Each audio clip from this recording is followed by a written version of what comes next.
Kalian very beautiful color. Untuk episod kali ini, marilah kita cuba memahami perasaan kaum India, apa yang mereka mahukan untuk 5 tahun akan datang, apakah masalah mereka. Jadi untuk itu, saya kini berada di Brickfields, di mana di sini terdapat ramainya kaum India dan di sini juga terkenal sebagai Little India. Dan saya tak berseorangan, Ilan mari sini. Ilan ni adalah pengarah studio saya dan Ilan ni membesar di sini, tahu selok-belok kat sini dan Ilan akan jumpa kawan-kawan lama kan. Dan kita akan tengok apakah kemahuan orang India di sini dan juga bagaimana apakah yang mereka mahukan untuk 5 tahun akan datang dan apa yang akan mereka hendak daripada wakil rakyat yang akan mereka pilih nanti. Okey, dekat sini mana makanan yang paling sedap, Ilan? Makanan yang depan sana, Jamie. Makan apa tu? Makanan tosai tu. Tosai. Okey, apa kata kita makan tosai sambil-sambil tu kita tangkap dulu orang, kita tanya pandangan mereka sebelum kita jumpa kawan-kawan Ilan tu. Boleh? Jamie. Okey.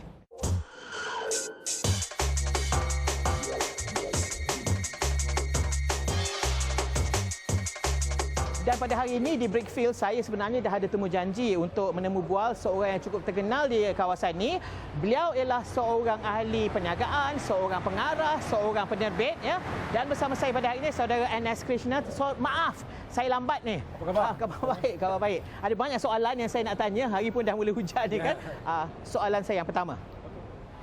Okey, Cik Krishna dah duduk di sini lama dan menjalankan perniagaan di sini lama dan tahu selok-beloknya kehidupan di Brickfields atau dikenali sebagai Little India ni.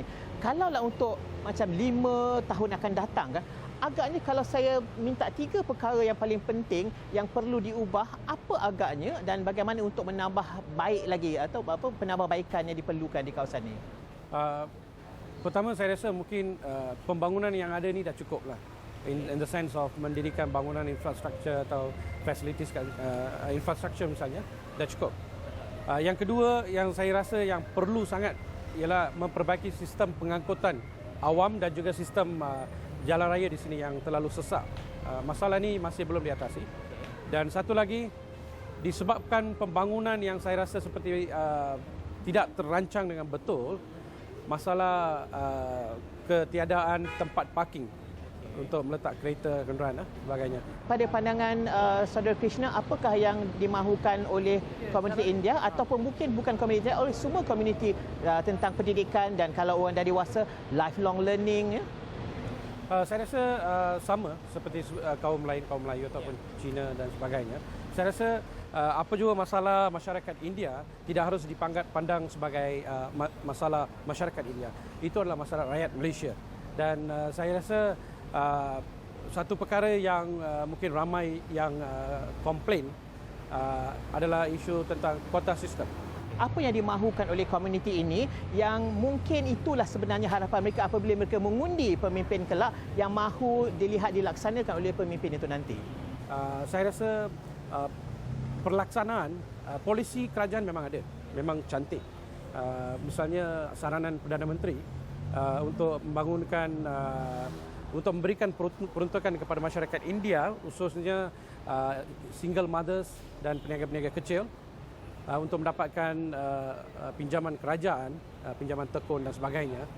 Polisi memang cantik, tapi pelaksanaan di peringkat bawah tu tidak kesampaian.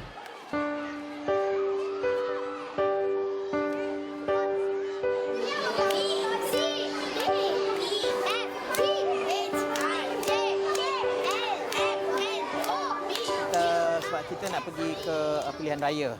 Ada 5 tahun akan datang. So apa agaknya mungkin penyelesaian yang mahu Encik Segren lihat dalam bidang pendidikan untuk saya rasa ini bukan isu kaum India saja, bukan. Ini juga isu pelbagai bangsa atau macam mana pandangan saudara Segren? Saya ingat kaum India dengan Cina ada masalah macam ini banyak. Saya bukan cakap bad sama siapa-siapa. Tapi bila kita cakap satu Malaysia, bagus. Cara itu bagus. Tapi satu Malaysia gunalah untuk semua. Dalam education, one Malaysia is very good.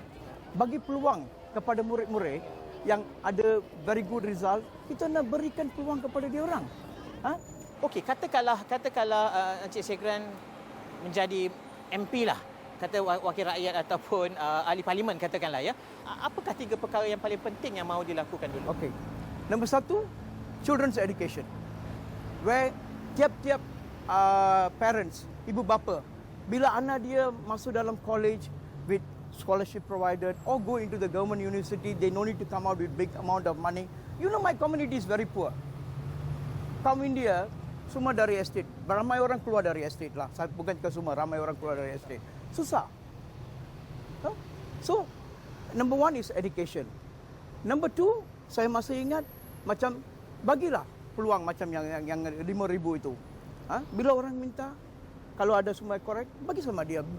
And then, kalau saya MP, saya buat satu committee, observe these people, whether they are doing it correctly or not. Because it's public money from the bank.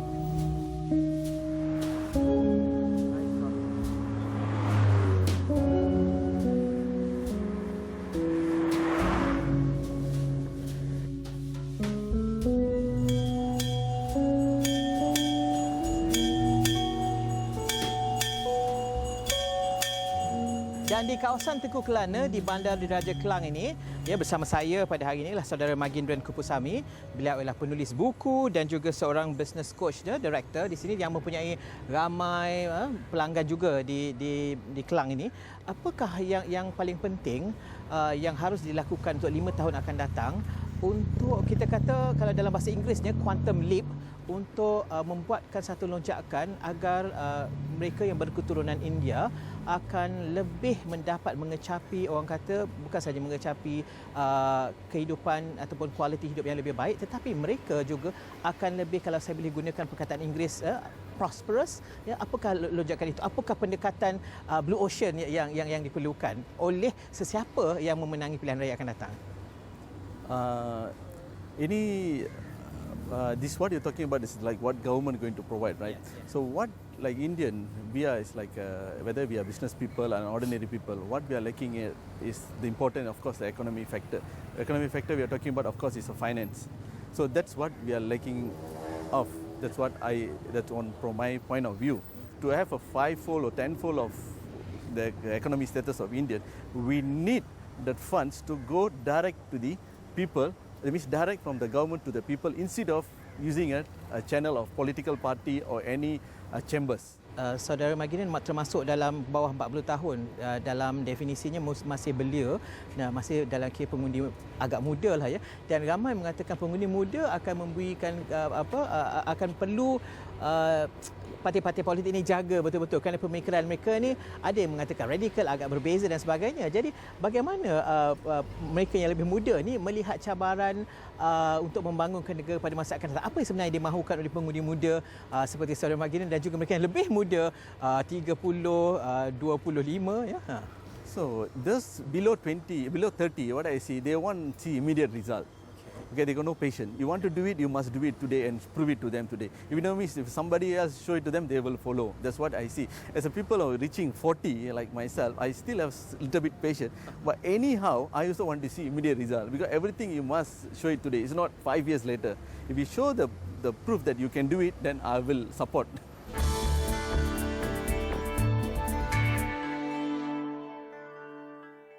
PRU Issue meninjau ke seluruh pelosok negara untuk mengetahui segenap pandangan lapisan masyarakat, sama ada anda berada di sawah, di ladang maupun turun ke laut. Pandangan anda penting untuk menuju pilihan raya.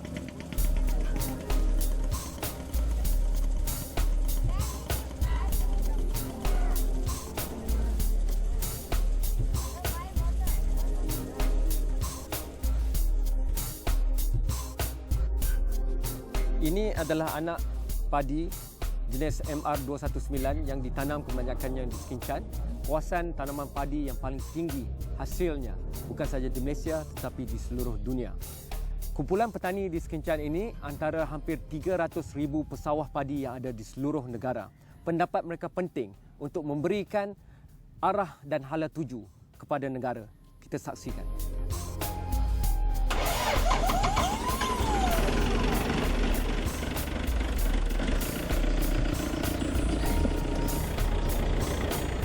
PRU Issue adalah berkenaan dengan suara akar umbi, masalah rakyat dan sebagainya.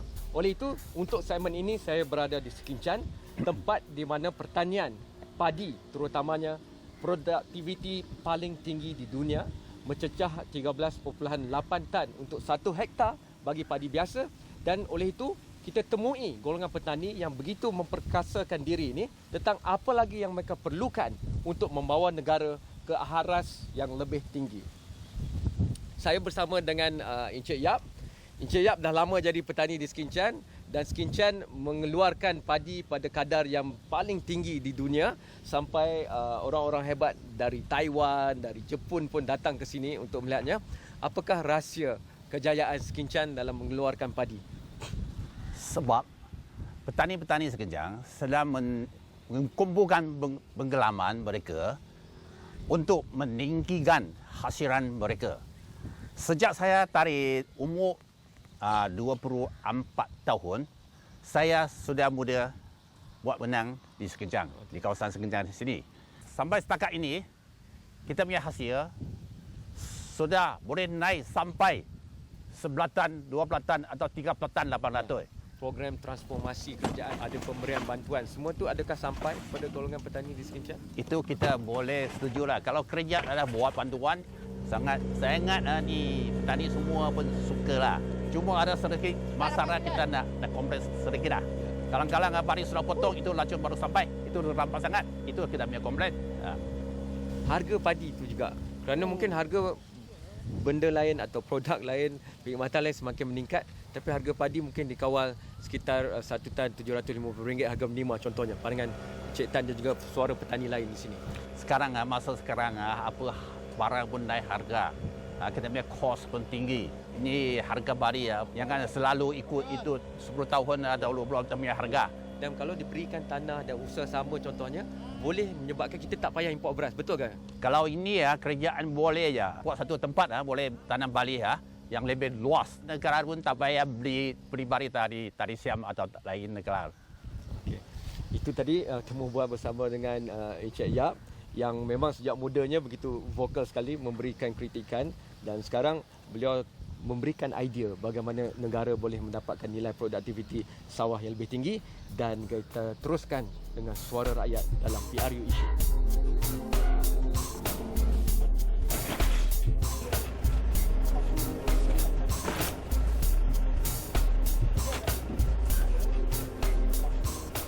Di kawasan Sekinchan ni, kita tidak ada mencukupi tanah untuk orang muda yang untuk terus menanam padi. Kalau kita terus tanam MR tuana yang terama ni, kita takut ada satu hari kita punya hasilan akan turun. Saya harap kerajaan akan support fully padi hybrid ni. Kalau kita tanam padi hybrid, memang dia akan hasilan dia akan meningkat. Ini petani, dia adalah satu golongan yang kena kerja kuat. Ya. Kalau harga boleh naik sikit, then okey lah. Subsidi selalu kena ditahan. Masa tahun 2008, masa kita punya makanan tidak cukup, then kita ada buat satu cadangan kepada kerajaan. Kita ingin nak transferkan teknologi kita kepada negeri lain.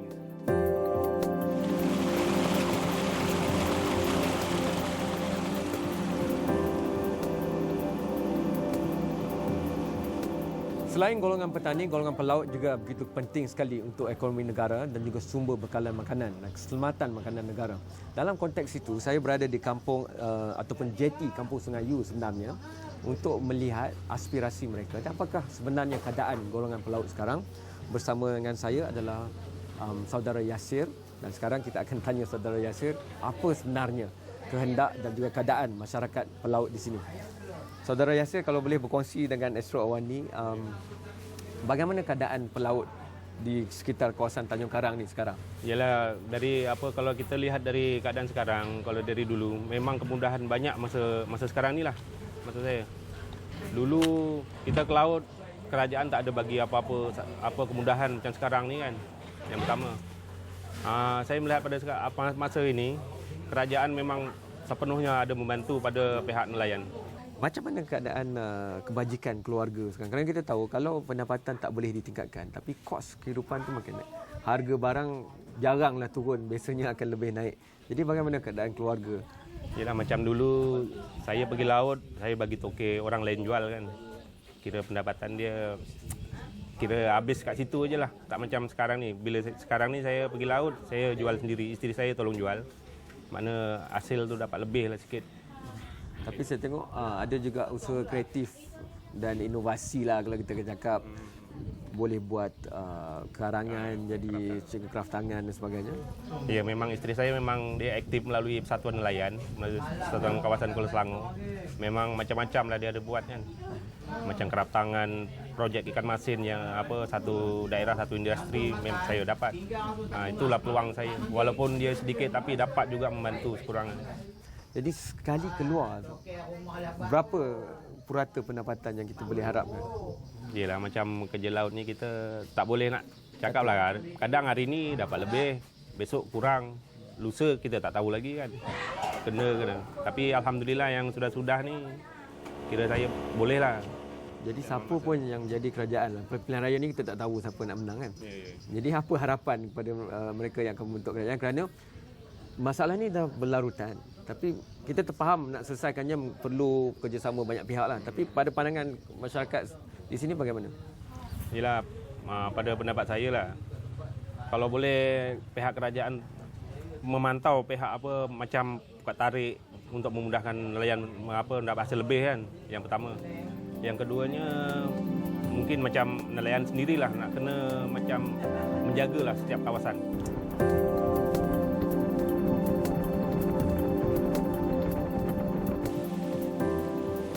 Macam nelayan sini, dari segi masalah dia ada kehidupan harian dia untuk pergi ke laut lah, untuk mencari sumber pendapatan dia.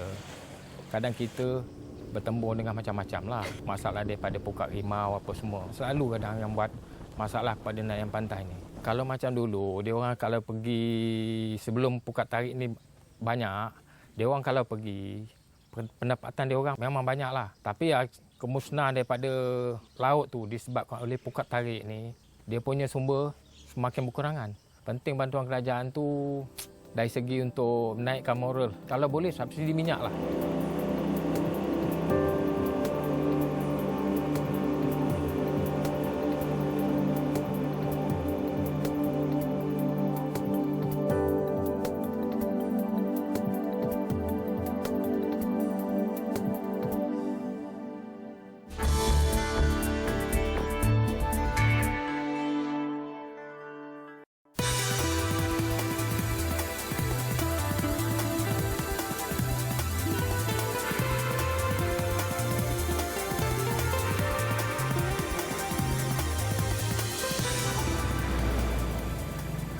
Kini saya berada di Bandar Baru Bangi, sebuah penempatan berdekatan Bandaraya Kuala Lumpur.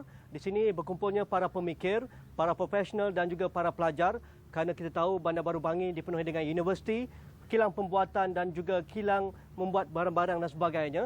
Apakah aspirasi penduduk di sini? Apakah yang mereka mahukan? Kita mahu dengar suara akar umbi dan menjadikan Bandar Baru Bangi sebuah bandar yang lestari sifatnya.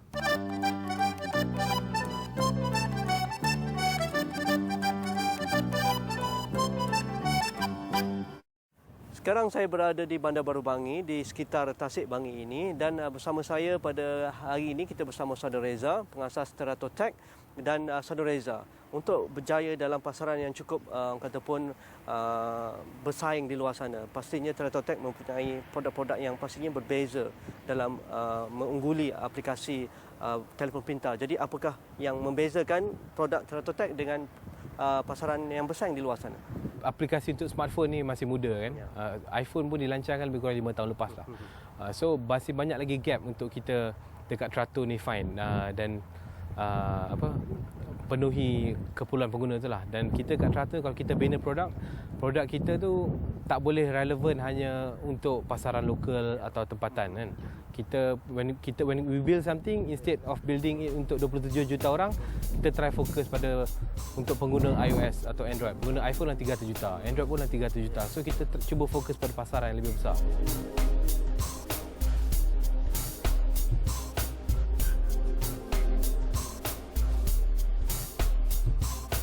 Dia satu tempat yang you nak kerja dan juga satu tempat yang you nak tinggal. Mungkin banyak bandar-bandar besar kan, let's say Manhattan itself kan. Kita tengok Manhattan pada hujung weekend penduduk dia kurang kan, by half population dia, sebab semuanya datang dari suburb, daripada New Jersey dan sebagainya. Tapi Bangi ni yang uniknya, penduduk Bangi ni ramailah yang keluar kerja ke KL dan sebagainya, tetapi banyak juga yang usahawan duduk di Bangi dan dia menjalankan operasi perniagaan di Bangi itself kan.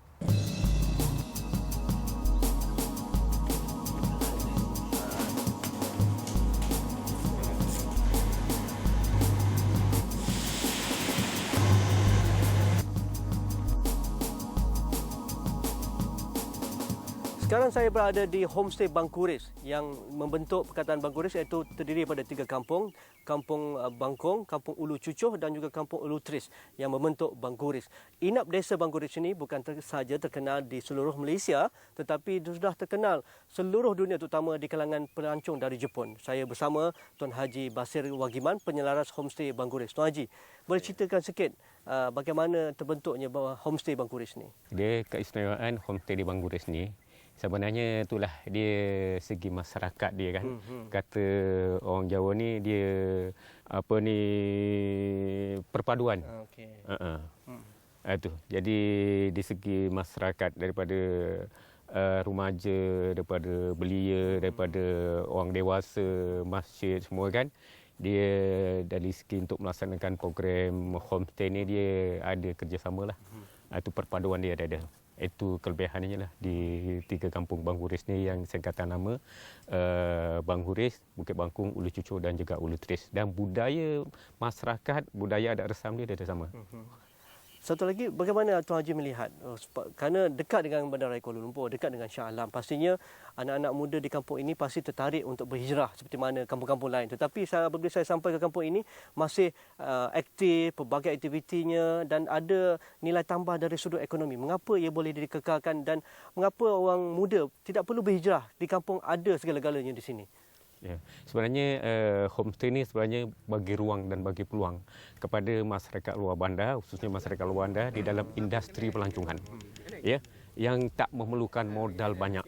Ya, dia cuma ada semangat dan juga dia ada produk. Ya. Dan di dalam aktiviti-aktiviti tak secara langsung selain daripada rumah yang kita gunakan untuk penginapan kan, kita juga dapat mempromosikan industri makanan ringan. Jadi tak secara langsung di Bangkuris ni industri makanan ringan banyak. Kalau disebut keripik ubi kan lebih daripada 10 kilang, daripada yang kecil-kecilan sampailah yang diekspor sampai ke luar negara. Tu. Jadi kalau kilang yang besar yang sampai diekspor ke luar negara itu kan, pekerjaan tak kurang daripada 20 orang. Itulah. Dan ini juga satu peluang kepada pengusaha-pengusaha itu kan. Jadi kalau pengusaha-pengusaha ni kan, dia kadang pendapatan yang diekspor ke luar negara ini kan tak kurang daripada bukan 2-3 ribu sampai 2-300 ribu sebulan pendapatan dia. Subhanallah. Jadi itulah yang menjadikan satu sumber pendapatan kira lumayan lah. Begitu juga kepada pekerja-pekerja daripada kalangan masyarakat kampung sendiri kan. Jadi dia tak perlu keluar.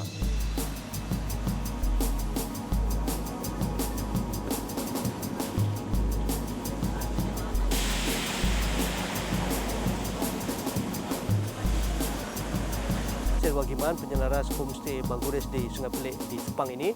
Semoga homestay program Inap Desa ini bukan setakat terkenal di Malaysia tetapi terus melebarkan sayapnya ke seluruh dunia dan pelbagai bantuan boleh dicurahkan kerana mereka amat memerlukan bimbingan untuk menjadikan produk-produk usahawan orang kampung ini terkenal di seluruh dunia.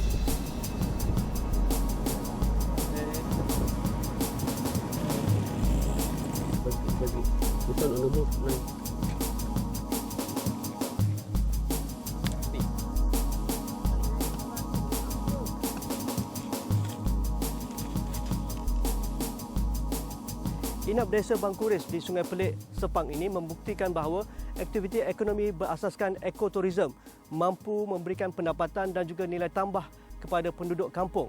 Biarpun berdekatan dengan Bandaraya Kuala Lumpur, kampung ini masih kekal dengan tradisi masyarakat Jawa dan penuh dengan pelbagai aktiviti ekonomi yang merangsang pendapatan penduduk kampung.